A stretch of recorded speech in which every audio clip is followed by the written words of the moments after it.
Hey everyone, welcome to the Locator Lounge. My name is Chris, and this is my 1966 Toyota Stout.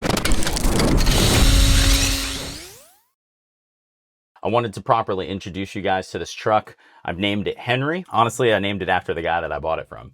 So I found this truck on Facebook Marketplace. I'd been looking for a couple of years trying to find one of these. And I mean, they're hard to find. The trucks were only offered from, I think, 1964 to 1967. And they only sold about 4,200 of them. So, I mean, you're talking about 60 years and only 4,200 trucks. So they're hard to find. A lot of people don't even know what they are, that they existed. I found a guy selling this one in New Orleans, and he wanted $15,000. And I'm like, dude, that's not a real number. So I reached out to him and I was like, hey, your price seems pretty high. Like, do you have a real number in mind? Because that's just not what it's worth. And from his photos, the truck was in really, really rough shape. I mean, all four tires were flat. As far as I know, it hadn't run in years. I think he said that it had been sitting for 10 years. So I was like, hey man, what are you thinking is a more realistic number? And he said, I think he said 10. He's looking for 10. He's turned down 8. And I'm like, nah, you didn't turn down 8. Like, there's no way. And so, I told him, I was like, look, like the number's still off. We stayed in touch over a few months. And I reached back out to him and I was like, hey, have you come up with a number that's like, again, more realistic? And he said, yeah. He's like, my bottom is 6. My bottom $6,000. And I said, okay, like six is a number that we can start working with. And, 6 is a number that I'd be willing to drive to New Orleans to go take a look at this truck. So I asked him, I was like, is 6 running? And he said, yeah, of course. Like, I'm going to have my mechanic come out, look at it and everything. I was like, all right, great. Again, over the next few weeks, months, I'm touching base with him. Hey, has your mechanic looked at it? No. So a couple of months had gone by and the guy reaches out to me and he's like, hey, give me a call when you get a chance. So I call him and he's like, man, I'm in a really good place in my life right now. Everything's going well. And, I want you to have the truck. Like I want you to get it. And so, if you're still interested, 4,000, come and get it. And I was like, done. Like, all right, cool. Like I'm on my way. So I literally hopped in the Land Cruiser, rolled out to New Orleans and, took a look at things. So once I got there, the first thing that I wanted to do was try to see if I could get the truck to run. He said that it ran when it was parked, but that was like 10 years ago. And he wasn't ever able to get the mechanic out to take a look at it.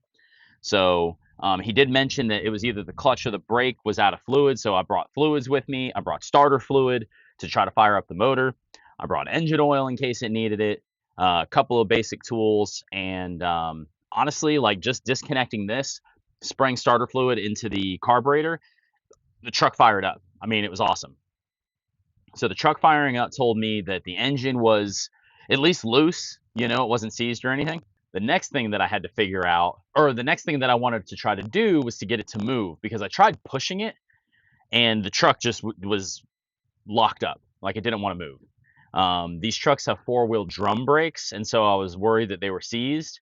And honestly, like if we couldn't try driving it, onto the trailer, I mean, it didn't want to get pushed. So to try and get the brakes loosened up, I wanted to basically see if I could get the truck running, put it in gear and get it to move. Because again, if the truck moves, I know that that's, relatively healthy. The hard part was figuring out the shifter.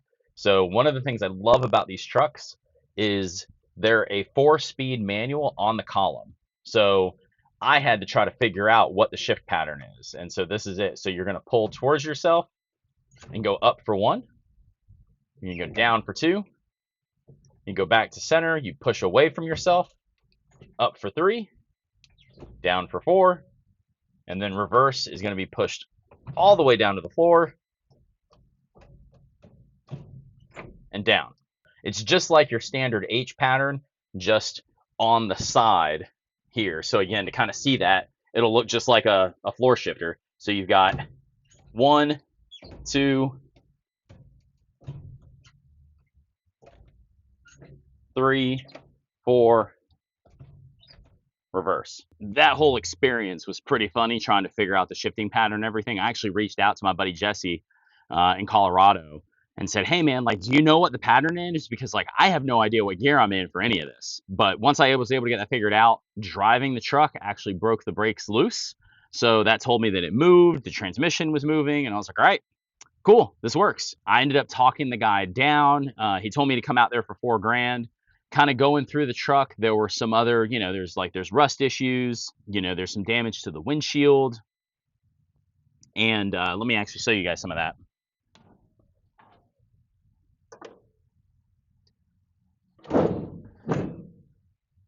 So just like you do with any other vehicle, you kind of dig through finding all the problems with it.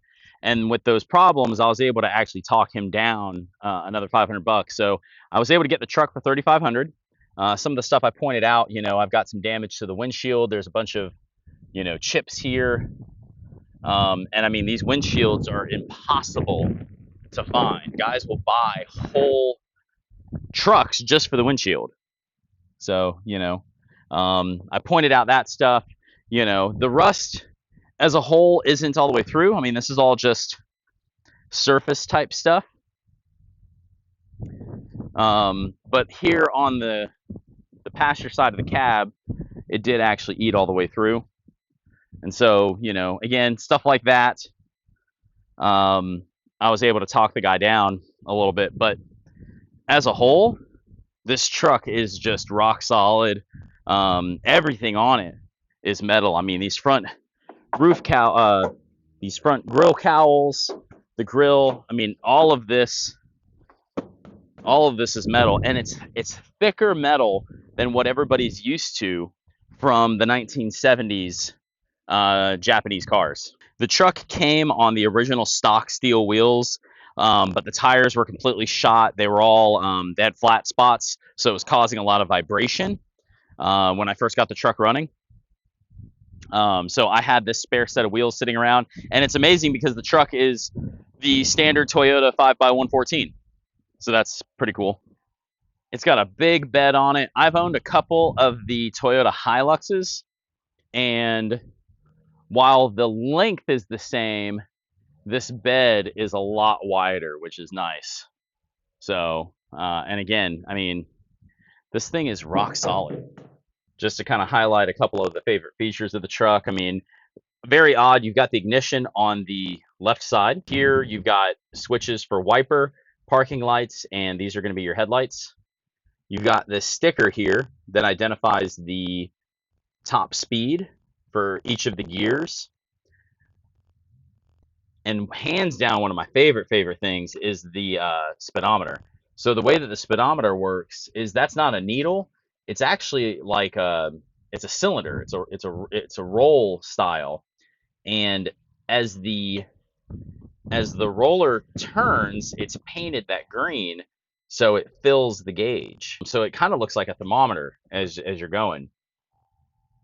Very basic cabs. I mean, somebody in its life added these gauges here, so that's not factory. This switch here, as far as I know, is going to be for the blower on the heater. So the truck does come with heat. The hoses and stuff aren't connected to it, but this heater cord does work and gets nice and toasty in here, honestly. This switch here broke off, but this is going to be your choke, and this is going to be your throttle. What I did was I reconnected this to the choke for now, and then an aftermarket radio, of course, throughout its life that a lot of people were doing. So we've got some speakers, you know, that were added here. I love the carpet. I love the carpet padding that they put in. I'm gonna end up getting all that ripped out. So I'm sure you guys have noticed by now that the steering wheel is absolutely massive. And steering wheels back in the day were always really big because of the fact that there was no power steering at the time. So the bigger your steering wheel, the easier it is to turn. You know, you've got your glove box over here with this really awesome scripted Stout logo. It's your glove box.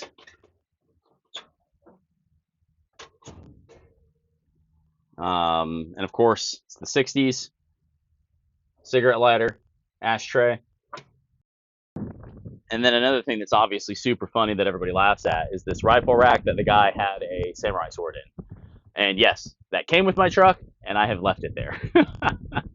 So yeah, that's really about it, guys. To kind of round out the getting the truck home, I fired it up when I bought it, so I knew it ran. On my last fuel stop driving back to Florida, I was like, wait a minute, let me go ahead and put a little bit of fuel in the tank because maybe just it's not running because there's no gas. So I think I put like maybe 2 or 3 gallons in it.